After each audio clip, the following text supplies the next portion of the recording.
Alright, I kind of cut myself off a little bit there, so I'll start over on the bike part.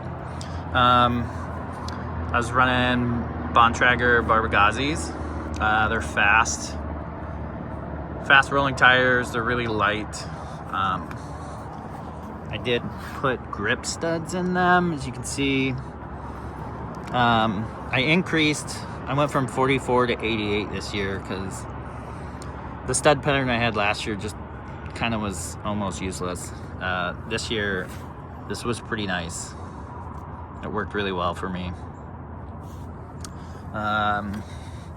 Let's see, head rims, tubeless. You can see here, it's I ran the fatty strippers.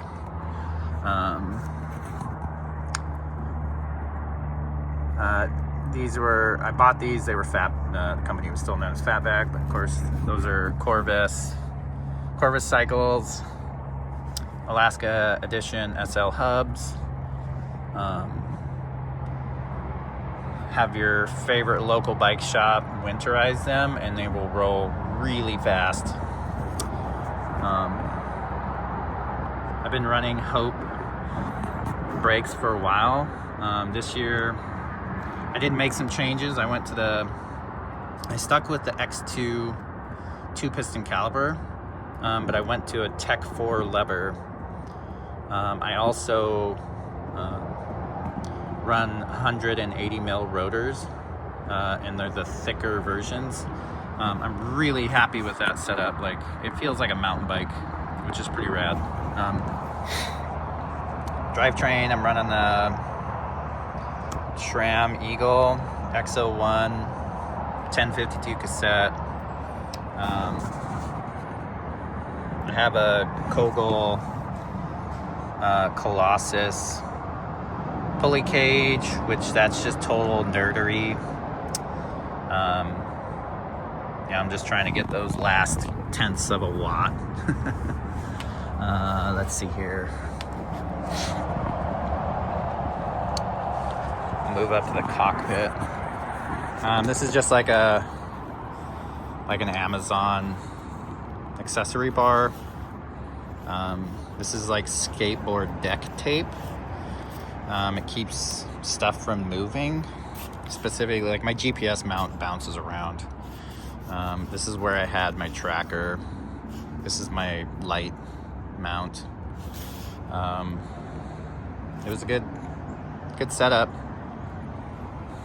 Seems to work fine.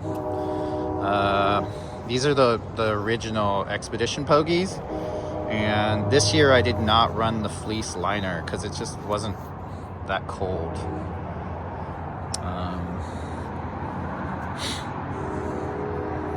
This is kind of like, I kind of debated whether or not I should run this seat post. It's quite old. It's from like 2018. It's been on a lot of trips. But it was fine.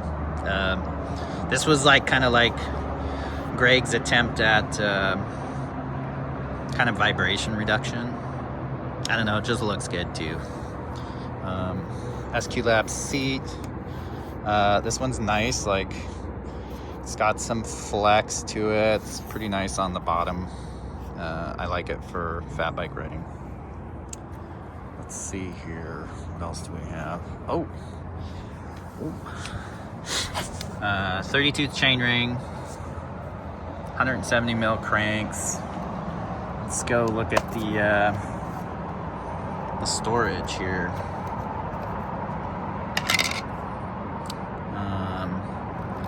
This is stuff that I never would plan on using. I did not bring a TPU tube. Primarily because I don't know if I trust running a TPU tube with the head wheels, like single wall wheels, with the spoke nipples kind of protruding into it. This is just a Q tubes, 26 by 2.8 or whatever, 2.4, 2.8 tube. I always check them and make sure they hold air.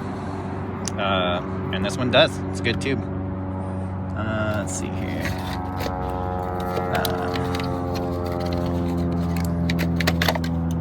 spare headlamp.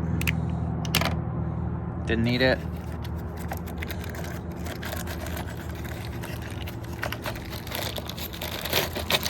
Let's see here. This was some like maintenance stuff or repair stuff that I didn't think I would need, and I certainly didn't need it easy to get to. So like derailleur hanger, chain links, Shimano cleats, tire repair stuff, valve cores. Looks like one of them fell apart. Let's take a look at that.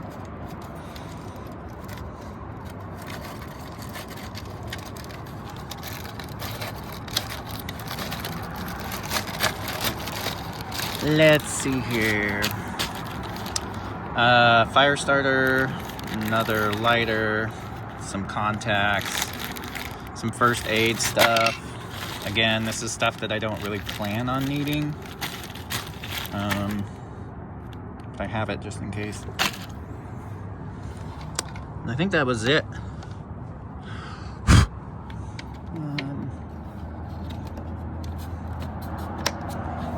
Yeah. There it is. The bike was rad. I guess some of the stuff that you can't see, I did use an enduro bearing bottom bracket. Can't really see it. It's not something that would be really awesome to look at. It's just a bearing. But I try to make my bike roll really well and easily regardless of the temperatures.